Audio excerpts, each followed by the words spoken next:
As a society, we have this negative view of the oil industry as if they're just money-hungry, heartless, soulless people that will just do anything to get what they want.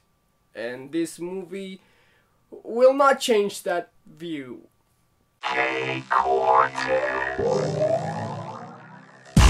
There will be blood. What can I say? Well, it delivers on that promise, I'll tell you that much. This is another critically acclaimed movie that I've wanted to see for a long time, yet somehow I managed to not know anything about it except for the fact that it took place in the past. And by somehow I mean I never googled it. This movie is about a man that starts from nothing, and through his ruthless work ethic he builds an oil empire. It's kind of like Breaking Bad, except instead of meth it's oil, and also it's nothing like Breaking Bad.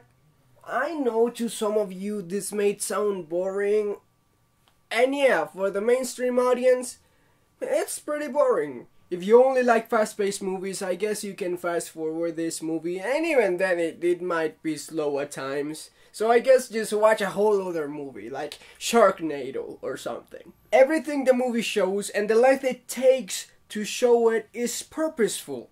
It's just naturally slow. For reference, the first spoken dialogue, I don't really know if there's such a thing as non-spoken dialogue, but the first time they speak in the movie comes after 14 minutes into the movie. Which is okay, because the movie is almost 3 hours long. The movie is great. Like I said before, everything is purposeful. The angles, the lighting, the silence, the everything. This is the sort of movie English teachers love to show their classrooms to analyze bit by bit, which is great because this movie is so long that it takes at least 4 classes to just get through it. Movies in school for the win. I do not miss school at all. Paul Thomas Anderson did an excellent job at adapting this film and directing it. Hats off to you, my friend. Well, that was just one hat. I'm sorry. The acting by everyone was fantastic. This movie was tailored and made to win awards, basically. And it works. Yeah, that's it. This review is done. You knew I was lying because it's impossible to talk about this movie without mentioning Daniel Day-Lewis. Wait!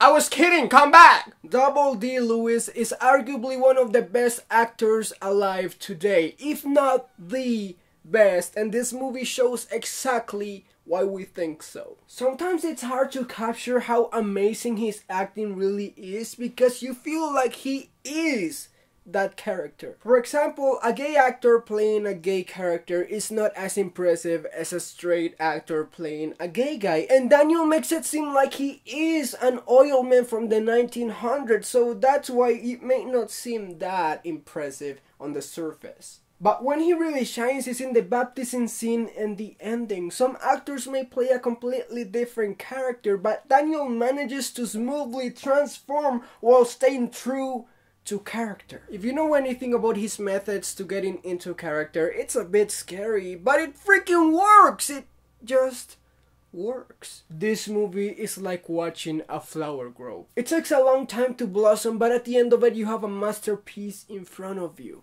And then you find out it's a people-eating flower and it bites your finger off. The main thing to take away from this is don't be greedy. Be honest and kind. Greed plus a good work ethic will give you many material things in life. But the greed itself will prevent you from ever being satisfied. You'll want more, but more will never be enough. And all you end up with is meaningless objects collecting dust and no one to share them with. A good work ethic with kindness and honesty that might leave you with less objects and a smaller house, but you'll be happy and satisfied with the fruits of your labor, and you'll enjoy the company and respect of the people who know how much you sacrifice to be with them, but mainly because it wasn't them who you sacrificed.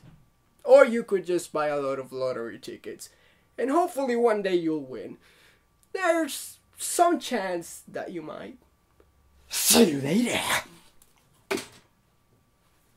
See you later, crocodile.